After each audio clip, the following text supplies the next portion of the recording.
Well, actually, it's Michael again because I still haven't got my phone taken care of, and Jeannie is dialing in on the other line as host. And it's interesting to hear your discussion, Tim, because I just finished working with a man, and I was going to start the show out with a mind shifter about death. So it'll just be a continuation of the conversation. Thank you for starting it. You're welcome. Have a lovely show. Okay, you too. Blessings. Bye-bye. So just minutes before the show started, I was processing with a friend that I've known for about 50 years, and had just offered him a mind shifter. And so for anyone that's dealing with this issue of death, I'll invite you to consider this mind shifter. This man was in great grief and fear about his wife dying. So the mind shifter I offered is, I will be in great delight, joy, and being with my wife when she dies. Which, you'll remember that a mind shifter is designed to bring up what needs to be processed out of this carbon-based memory system. And so why would I offer someone that kind of a mind shifter? Because that someone has all kinds of grief and fear and rage and trauma around death, and specifically about his wife dying, which he's kind of threatening to do. Why do you suppose that is? I'd offer it's because the person dying energetically does not want to be impaled by the pain and the trauma and the energetic emanation from the person who's there with them. What that person who's leaving their body needs is someone who is the emanation of active present love, and holding that space for them so that they can move consciously out of their form if that's what it's time for them to do. So imagine yourself, and this is the upshot of the work. Could you imagine yourself with any event that the world could consider being traumatic, and you standing as joyful, connected, active present love? My offering is, that's the possibility with this work. That's what we're heading for. And of course, to do that, what are you going to have to do? You're going to have to face down, bring up, and process through everything in your physiology, in your carbon-based memory, and in your genes that holds an energy other than that. Which means you're going to start to look at all of your generational patterns, all of the fear, all of the loss, all of the grief, all of the pain, all of the trauma, all of the hatred, all of the vengeance, all of the rage, all of the drugging of oneself in order not to feel what's going on inside themselves. Can you imagine saying, as you think about something that in your normal mind you would be in the space of, oh, this would be horrible. Can you imagine saying to yourself, I have none of that in my store, and therefore I function as conscious, active, present love. That's what we're here to do. That's the level of work we're inviting each person into. And it's not, a Dr. Feelgood thing to do it. How many generations of pain and trauma have there been around death in the world and loss? And what people don't understand as creators is that which they hold fear about energetically are supporting happening in the world. My input to this gentleman this morning was, first, as I listened to his conversation, his regulatory speech is, you need to forgive your grief. Well, why? Because as long as I hold grief about someone dying, I am a resonating energy field that inspires death, that resonates and supports death in the world. And I'm going to tend to send this person along more quickly if they're unconscious and there's death moving in them. Whereas, if I can process that out of my field and be the space of active love, then I can invite. Remember our definition of life. Life is the flow of love, the movement of love through a cell. What do you suppose happens to the average person who's done no work around their hostility or fear, and someone in front of them is in hostility or fear? It's going to tend to push back, to push down, to shut off the flow of love through their structure. Like who enjoys standing around in conscious, active, present love while other people are raging? Not many people can do that. It's possible, but not many people can do that. And so I can do my work through volition and choice because I want to move through these levels, or I can wait till I energetically support the creation of an event that brings up my trauma, and then I can process the trauma. Or I can just get lost in the trauma, which means I support the event that I most desire to stop energetically. That's what Yeshua talked about, a house divided against themselves.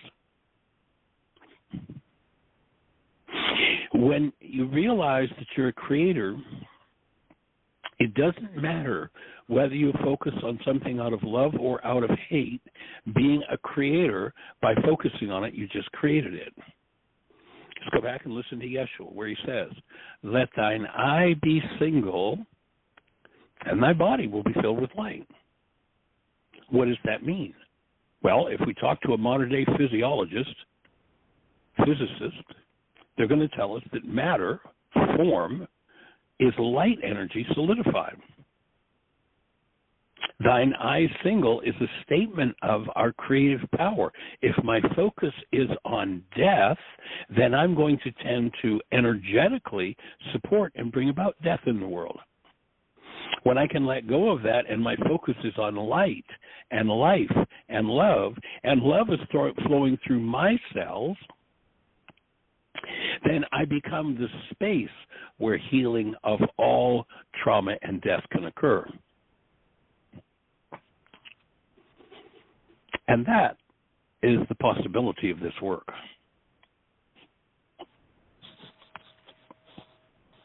And that is what we're here to support, shifting and moving in the world. So, Miss Susan, are you still with us? I bring a lot of the bad kind of energy to situations automatically. My Rachma filter isn't in as good a shape as she needs to be. Yeah. Well, so that's good to hear what you just said. That's the condition of us non-humans that have just, bought the farm, bought the cultural belief, bought the family system, and never really opened into doing one's work. And when I realize, there's the work to be done, then I can start to shift and change all of those things. And, of course, if they've been going on for 1,000 generations and you're the early adopter, it doesn't change overnight. And it means you get to do the heavy lifting. But, doing the heavy lifting strengthens the spiritual muscles. And, it's a powerful gift to give the world to do some of that heavy lifting. Definitely. And to become the space in which things are transmuted and transformed.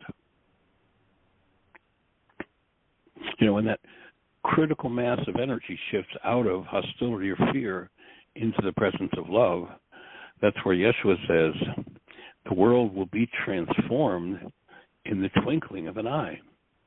Literally, Love it. an instant transmutation occurs when we hit a space of critical mass where the active presence of love is so powerfully held that it literally transmutes those energies that are of a lower nature and character. Well, that's a great mystery. I love that can happen. I love the idea that Jesus didn't have any of that dark stuff in his store. I think of animals. I think animals don't have that in their store.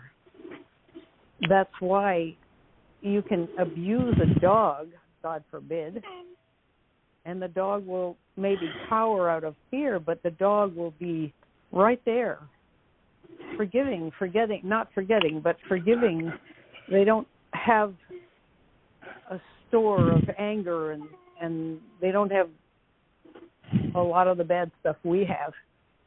I'm not saying that very clearly, but the idea that you can get rid of. Yeah, my offering would be that the dog doesn't have or has not eaten of the fruit of the knowledge of what was called good and evil, where we start categorizing something as bad and wrong and then build a whole database based on it and simply perpetuate that database. Right. So this mind, this conscious mind, is an awesome gift. But if we don't use it properly, it can be pretty disastrous. Right.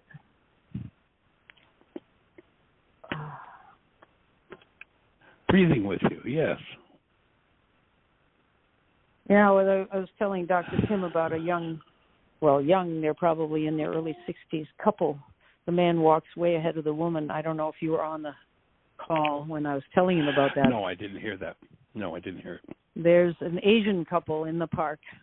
First, I didn't realize it was a couple because he walked so far ahead of her. But I would see this woman walking along woodenly, staring straight ahead and without expression on her face. And I would greet her, and she wouldn't look at me, but she would raise the lower part of her arm to acknowledge that I had greeted her. And I was walking with a friend one time, and she witnessed this, and she said the woman has dementia. She's probably got Alzheimer's. And then I realized that there was a man walking ahead of her,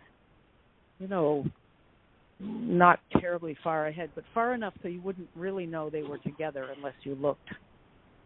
And I stopped him today. I saw them, and he was coming toward me, and I said, I see that you're walking way ahead of this woman. And he said, yes, she's my wife. And I said, is it Alzheimer's? And he said, yes. He said it with very simple, no self-pity, just, yes, he said that it's Alzheimer's. And I said to him how lovely it was that he took her out like that every day. But I felt really sad, and I thought, even that is, the filter has gotten crooked. Maybe that isn't something to be sad about at all. I have a goal already that she not be that way. And so I was sort of processing that with Dr. Tim. It's possible just and to it becomes, observe. Can I be the space with whatever is? Can I stay Yeah. connected to active present love with whatever is? Yeah. If I can, That's it. then I become a conscious creator and supporter of what my highest vision is in the world. But if I get lost in carbon-based memory, all of that power is now lent to or controlled by the hostility and fear-based mind. Yep. Right. And again, that's Yeshua's whole conversation about a house divided against itself. On one level, I want one thing, but on another level, I have terror and fear about the lack of its presence. Now I am a house divided against myself. Yep. When I forgive my terror and fear about its opposite, then there's nothing opposite left in me to support that energetically in the world or in myself. Right. And now I can be the space and facilitate the breaking down of that which I would otherwise go into resistance to. Mhm.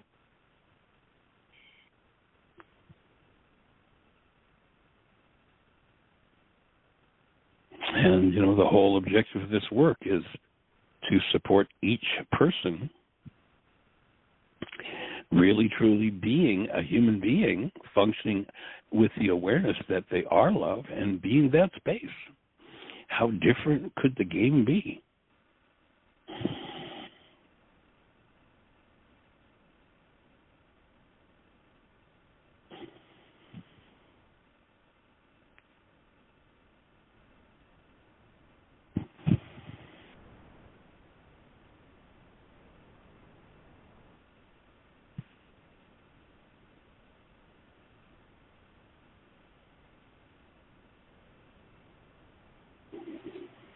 Yeshua offers another thought in this regard where he says, resist not evil. In other words, if I focus on it and start to resist it and fight against it, fight being the operative word, I just lent my creative energy to it. Again, I'm a house divided against myself.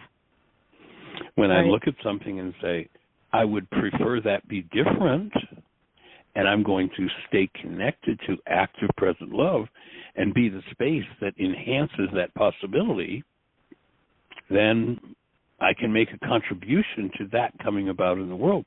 But when I'm in resistance to what is in the world, I'm a contributor to it. I'm a supporter of it on an energetic level. Mm.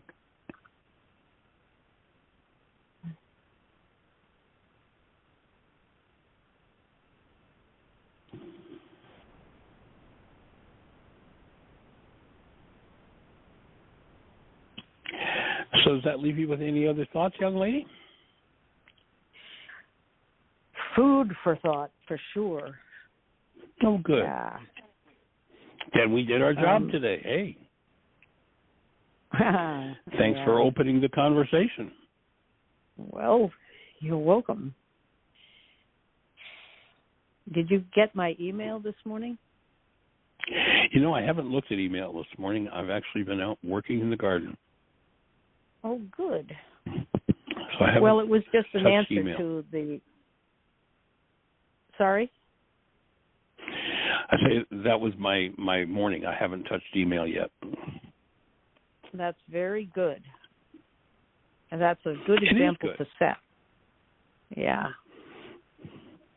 I wrote about the speaking business, that we talked about yesterday. Oh, right. My friend is very interested. I was scheduled to speak early September, but she said, why don't I postpone mine? And she would like to set up a little 15-minute meeting of you and Jeannie and me together to discuss how we would do it or who would do what, when, and so forth. Sweet. So, that would be awesome. Yeah. I have a phone call in to her scheduled for 2 o'clock September 27th. 2 o'clock being right after the radio show. And right. If you can make that time, she may want that to be for all three of us, or she may want to keep it with just me. I'm not sure. But I thought I should check with you about that date to see if you might be free. As far as I know, everything in the calendar is clear out there in September, so we'll put it on the calendar, and if it fits and works for her, let's do it, and if it doesn't, then we won't. But I'm open. Okay. We can just come right off the radio show and step right into that conversation. Okay, it should be short. She just likes to set up her speakers, find out how they're going to present, whatever they're going to present, and so forth. So she thought Perfect. It was very exciting. Yeah. What was Fun. that day? Awesome. September 17th. 27th. 27th, pardon me. September 27th. Oh, it's okay. I said 17th first, too, but I'm going to my calendar right now. So, yeah. Okay. 2 o'clock with Kristen Ryman, and I'll give you more information when she answers me. I'll let you know whether she's going to include you in that call or not, or what's going to happen. But something's going to happen. Whatever fits. Yay. Yeah. Sweet. Well, any other thoughts for you, young lady?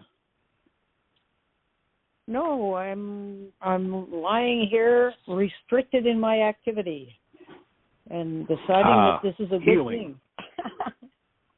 Yeah, what? just taking quiet space and healing. Yep. New thing. We'll hold the space for the perfect knitting of tissue back into its original strong form. It's powerful and clean and clear, and so that you're ready to dance when it's complete. Yeah, it's hard teaching a Pilates class sitting in a chair, I'm telling you. But I'm doing it. Yep. Creativity. Right. Lots of arm motions and head motions and lots of yelling at students. So it's kind of fun. Cool. All Sweet. right. Awesome. Thank you, guys. Yeah. Hey, all right, young lady. Blessings. Thanks. You too. All right. So we're going to go right into, and it fits perfectly with our conversation, the chapter, The Body Has a Mind of Its Own, from Why Is This Happening to Me Again, and What You Can Do About It. The book is out of print, unfortunately. You can order used copies from Amazon or eBay. They've always got copies on sale on their website. And or you can go to our website, whyagain.org. You can download the book free in any one of about, I'm not even sure now, 8 or 9 or 10 different languages that we have on our website. So, and if you're following along, we're on the bottom of page 104, paragraph from yesterday that Richard shared, and that was that he was thinking about our conversation and made this observation. You mean if a child were told repeatedly, as a result of not knowing how to handle something, that he was bad and destructive, those words might build a reality into his mind. My God, that reality might actually drive him for his whole life.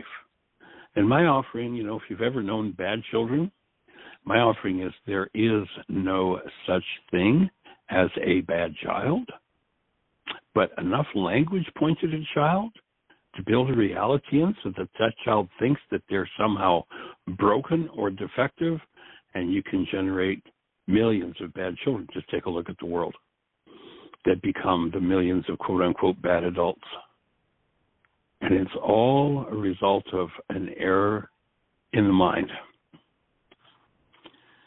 So I offer Richard an answer to that question. If a child does not have access to the tool of forgiveness and undo that reality in his mind, chances are he would be destructive for life, buying into the belief that he was born bad.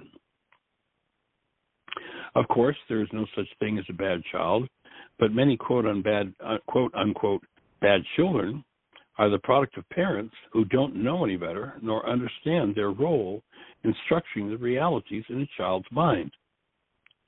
The world would change overnight if the media comprehended and took responsibility for the realities they pump into children and the goals they present to innocent minds.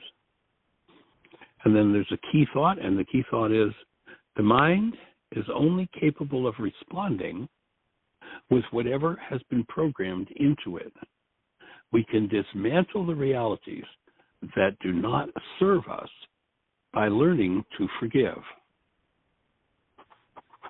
And so the only reason anyone ever does a behavior, and whatever the behavior is, I don't care what it is because there is a reality, a conceptual structure within their minds that drive them to that behavior, that literally give them, so to speak, instructions on how to carry out that behavior.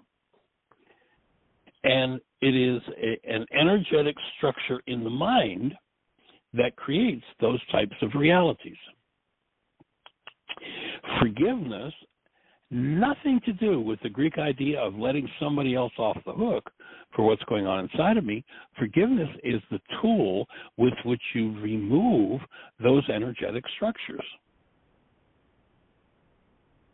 And so the child, the person, the adult who's like, well, I just, that's just the way I am. I can't do anything any differently. Once they acquire the skill of removal of content from the mind, the behavior driving realities in the mind can be totally and completely restructured and brought into alignment with the truth of who we are. What's the truth of who we are? Well, just hold the newborn child and you'll know exactly who and what you are. When you hold a newborn, you tap into the essence of the newborn, and the essence that you end up tapping into is that of conscious, active, present love. That's the truth of each and every one of us. And I don't care whether you're talking about a Hitler or, whoever it is. And the behavior-driving realities that are structured into a mind are 100% changeable. Fear and greed are at the root of most of the insanity going on in the culture. Reality structured in by fear and greed. And so when we can inspire individuals to begin to forgive those realities based in fear and greed, the whole game changes. The way of the world is based in things like greed. The way of being. How many, if you think back to being a child, can remember looking at the world and saying to yourself, this is not the way it's supposed to work? And what do you remember knowing the truth was about the way it was supposed to work? I can remember that being a kid. I can remember the very minute where I had those thoughts. I can remember, I don't even know what age I was. I was maybe 5 or 6 or 7. And my father got his first car. I can remember us driving down the road, and there was somebody stranded at the side of the road. And he drove past them. And I just could not understand how that was possible. Like, wait a minute. Somebody, one of our neighbors is in trouble, and you're going to drive past them and ignore them? How does that even occur? How can you even conceive of such a thing? But that's the way of the world. And when you open to the use of the tool of forgiveness, the removal of hostility and fear,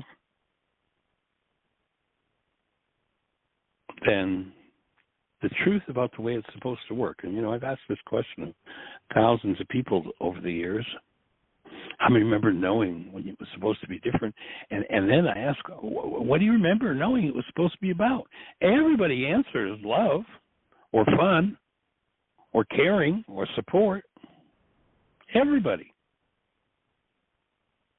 We all remember.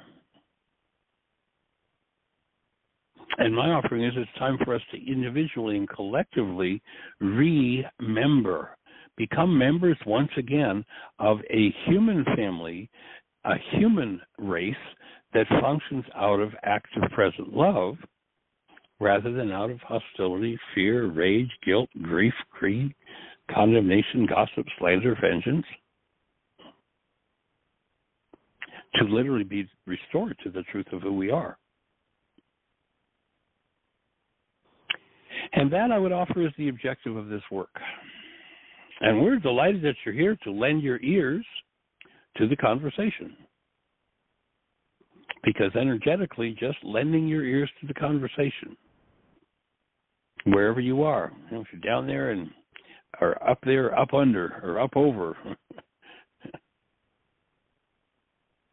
that literally the vibration, the energetic pattern of these thoughts is being carried to every part of the world that there are listening ears. If you're there listening.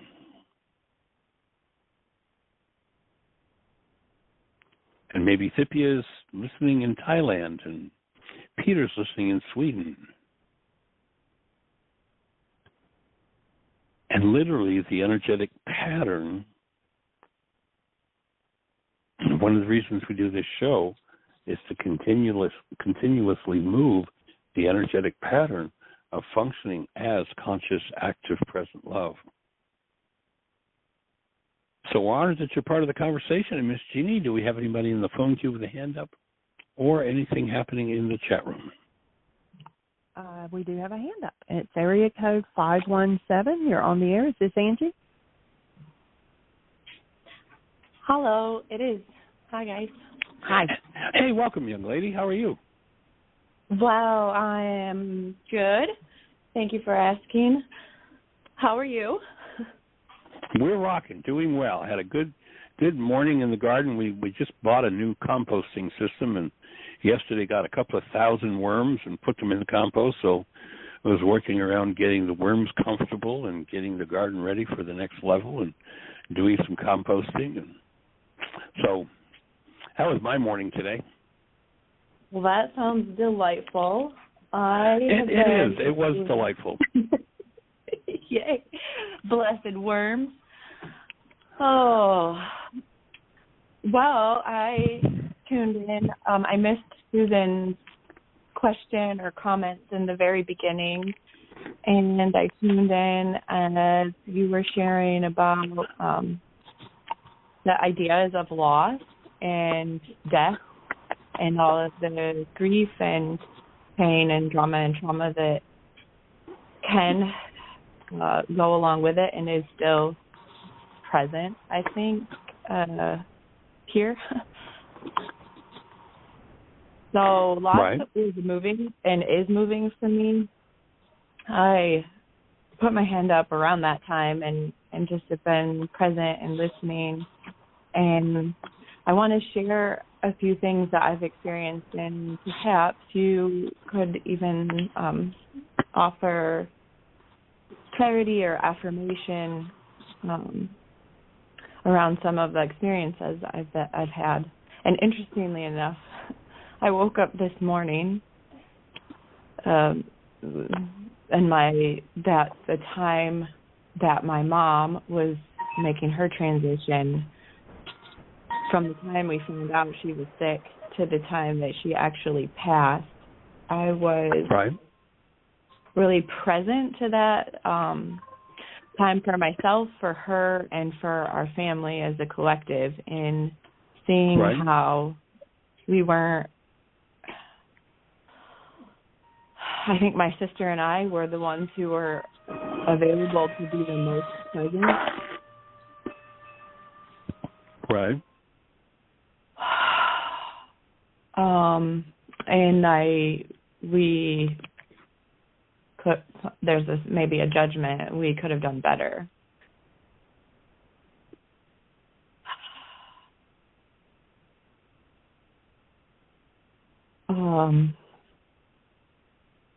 You did some powerful work. You did some powerful work around that time. Yeah, she did really. My mom did powerful work. I literally watched her wake herself up by through the process of dropping a body. Right.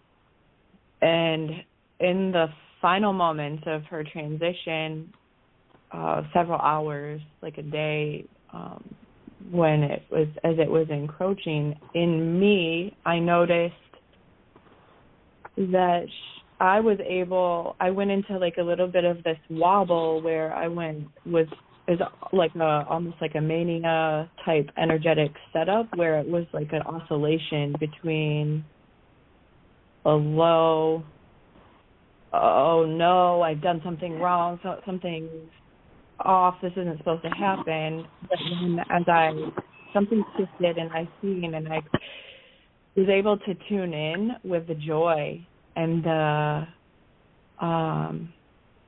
like the celebratory nature of what was happening, and there was so much light and so much life, and I felt like I was just in awe, even though, her parents and my children and my dad, her husband of almost 40 years, was there, and there was lots of that low vibration of like fear of whatever, or the drama and trauma, and then I was able to lock in on the higher frequency. And I think I'll remember you sharing a bit about this, like with a TV, but what it felt like to me was almost like going from the experience of, like going from AM stereo to FM. Was this metaphor? Different channel, right? Yeah. And it felt like I was able to hold a space, really clean and clear space for Mom to make her way, hopefully without getting too bombarded by the lower. What a stuff. gift! You know, what a gift to give. Yeah, and I want to be that space more in the world, and I think that's like my calling and my dharma, or whatever language we're going to use for that, my purpose. And I'm noticing, I'm not just now noticing, it's been noticeable for a few years now, that fear of or resistance, the fear of persecution, for showing up and reflecting, like, well, maybe there's something we could, that it's adjusting our perspective. And when I have reflected it in the past, it has, resulted in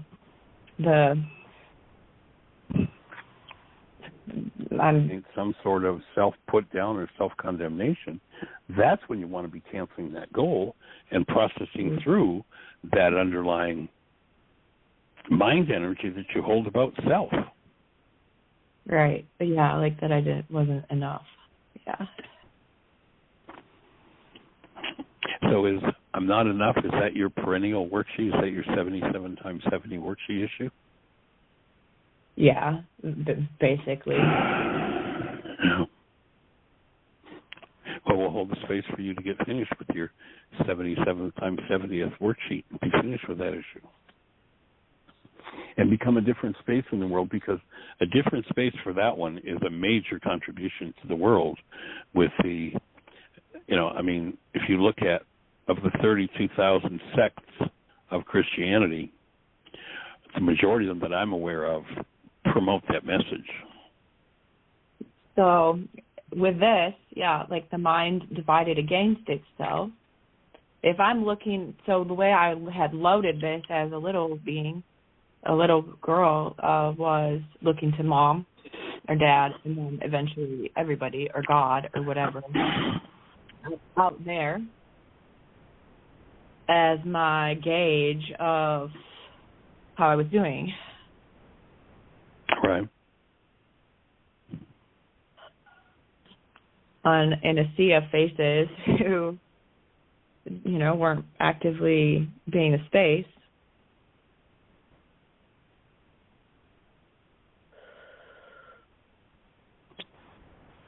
I kicked up a bit of confusion about that. Mm-hmm. Yeah. Well, and that's a healthy and natural part of the healing process, is that confusion. When you think of these energetic patterns as literal frequencies, when they're conflicting, they create interference patterns with each other, and so you don't get clarity on either the positive or constructive side, the side connected to love, or the side that is on the fear-based spectrum. I use an example. I'm not sure whether you've heard me use that or if I used it in any of the intensives you were in, but imagine I've got a whiteboard in front of me, and I shine a red light and a blue light and a green light on the board. I have clarity. There's red, there's blue, there's green. Now, we know scientifically that there's no such thing as red, blue, or green, that they are perceptions created by the mind. Mm-hmm. and that all that a red light is a particular frequency, and a green light is a different frequency, and a blue light is still a different one. So when each of them is in a separate place on the board, there's clarity. But if I take all three lights and shine them on the same spot on the whiteboard, because those frequencies are additive and subtractive of each other, then I'm not going to have clarity on red, blue, or green. I'm going to have some kind of a mishmash, or what we would call, the metaphor for the mind would be, that's confusion. So if I'm standing in a space of active present love, and what's flowing in is the mind energy of active present love and knowledge and connectedness, but what's resonating in carbon-based memory is fear or rage or guilt, they're similar. They're each frequencies. The thoughts that come from love are energetic frequency patterns. The thoughts that come from hostility and fear are energetic frequency patterns. And if I'm, strictly in my hostility, boy, I got clarity on that hostility. But if love is coming in on top of it, there's going to be confusion, because those energetic patterns are additive, literally, and subtractive in nature. And when I get clarity that, so there's hostility or fear moving in me, and when I start to focus on and bring in thoughts keyed to love, I go into confusion, then I want to keep pouring in that energy based in love to dilute the confusion and transmute the hostility and fear-based thoughts until they're gone from my body's mind, they're gone from carbon-based memory. That is, they're fully forgiven. Then there'll be clarity on the thoughts keyed to love that come to mind.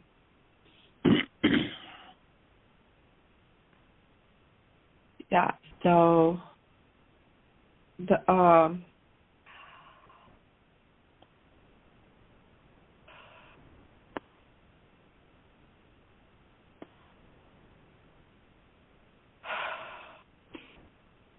good breath. What's happening? I'm aware of the open filter, the open set to love, like pure love, and the links are so radically different. Okay, so my past experience was when the gateway opened, and it was everything shifted, everything looked different. There was only truth, there was only life, there was only love, and to put it into words, especially English, just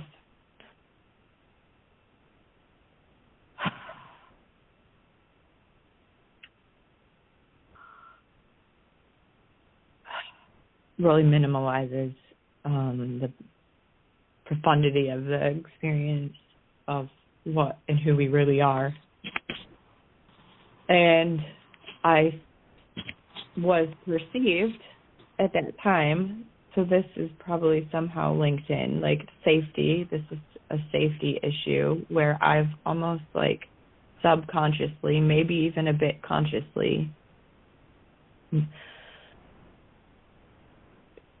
woven a filter to maybe get me to hear. I perceive there being, abuse done to me. So, and even in the moment, I wasn't judging it as abuse. I remember standing in the hospital and the doctor said, "No, you have to take this medicine because you're too happy. Can't you see you're in a psych ward?" Yes, and happiness is happening anyway, so.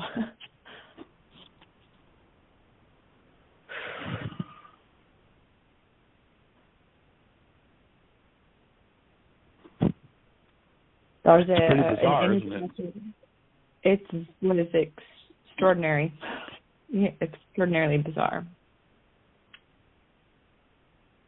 So there's this pressure from the inside to be, I know that can be a profound space for what's possible here. I've seen it. I know what is going to happen not that I know who we are. I know what this place is. I've experienced it. So cellularly, like, I know I have the potential to just turn it on. And then, but it's like,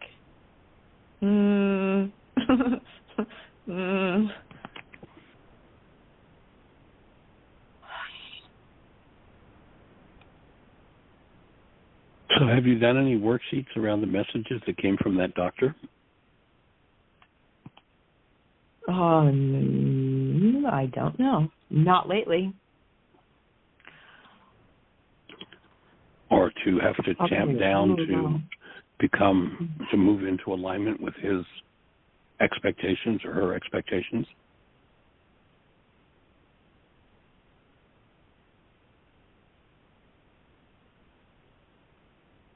Oh, gosh. Oh, that's where, Go for it. okay, What was that thought? What was that thought? That's where the mad is. That's where the I am. It's a how dare you. Can't you see?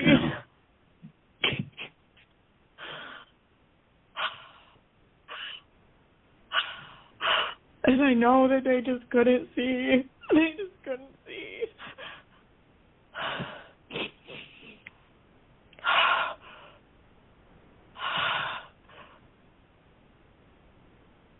And I think they really want to. That people we really want to see. There's the yearning. Oh, there's a lot of warmth. So the bottom line of that one I get, and the question would be, how does this look like your life for you to want people to see who you really are?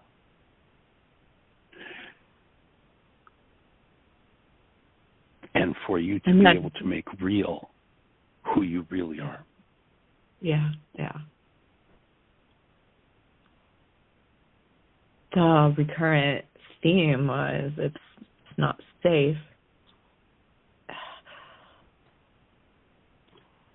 They'll kill me, or take my children, remove my rights, blah blah blah.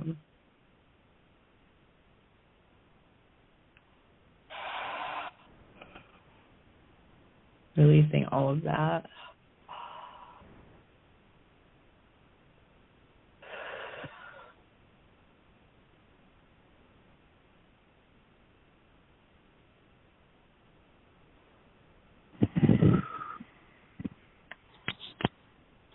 Yeah, wild. Yeah, I'm like, see how.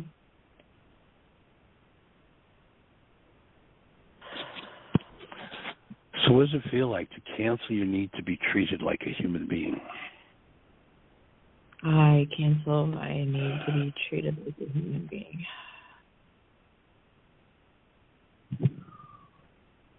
What happens? Where does your mind go with that? It's just kind of like dead space. Just kind of went like on a heart monitor, and it just is flatline. Flatline. Yeah.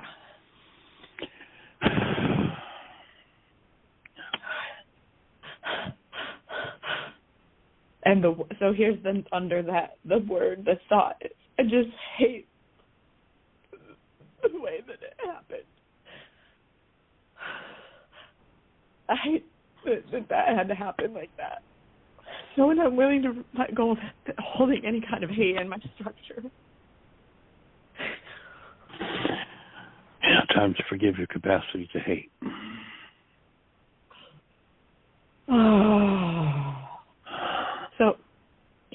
I wonder if that's what I was using.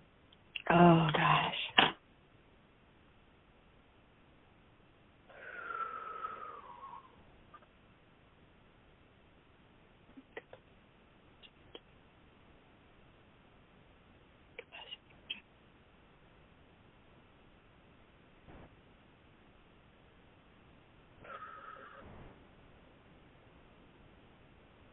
Breathing. What's happening? I'm getting in touch with memories of So when the gate was open and nothing was, it was so wild and just, I was freedom. I could see so clearly, like JC, he was 4, and he was sharing the secrets of the universe with me. Like we just were one together in harmony. And even after going to the hospital and taking the medication, it didn't stop it. It didn't interfere. It couldn't. It was too pure. And as I think it was a total of about 3.5 to 4 weeks of being in that space. And Jason, my ex-husband, he said, you know, it's too bright. People think you're crazy. Will you please turn it down? And then there was a suggestion of doubt. So I'm like, so I cancel my goal to make sense of this.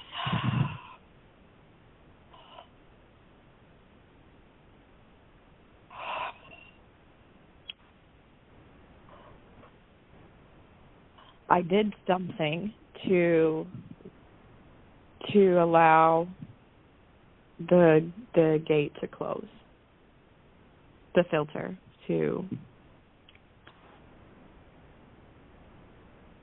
And what was it that you did?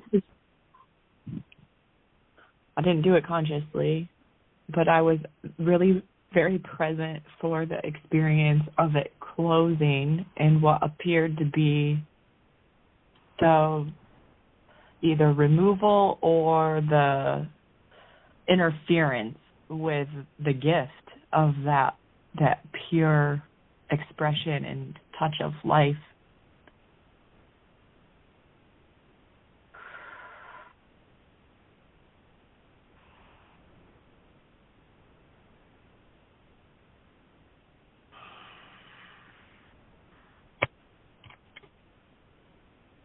Breathe.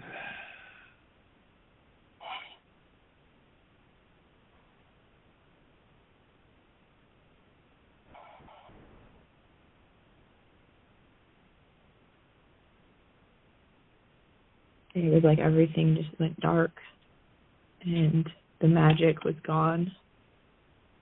The insight was gone. Like my connection with Source, gone. But I could remember it. I could remember the power. And break down the word remember. You can become a member of it once again. Yes.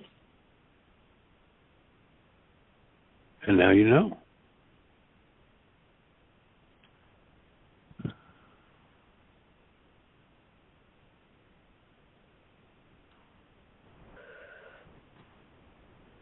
Now I know. Yeah. Yeah, now I know. I know better.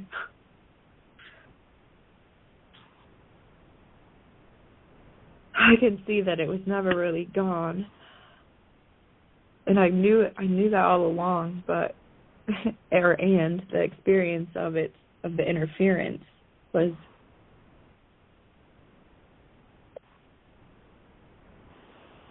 you can layer it over with energetic patterns that obscure it, but it's going to remain there no matter what.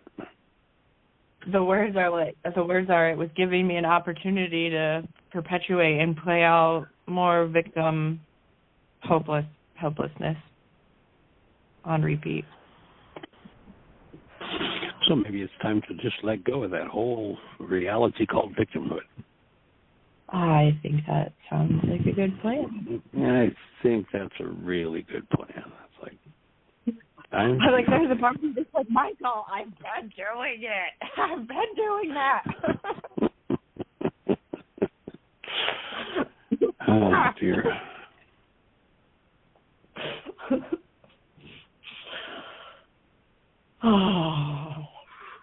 So my capacity to even see it in the world, it's safe to let that go.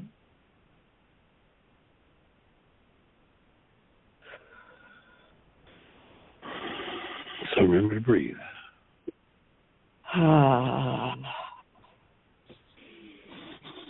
And I'm just going to stay with you right through the completion. The show is going to kick in and kick us out in a minute or so.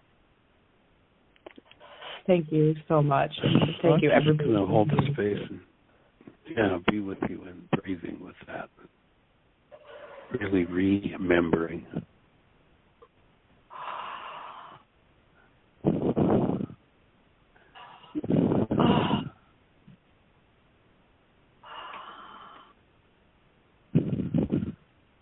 Giving yourself full permission to be fully connected to the presence of love.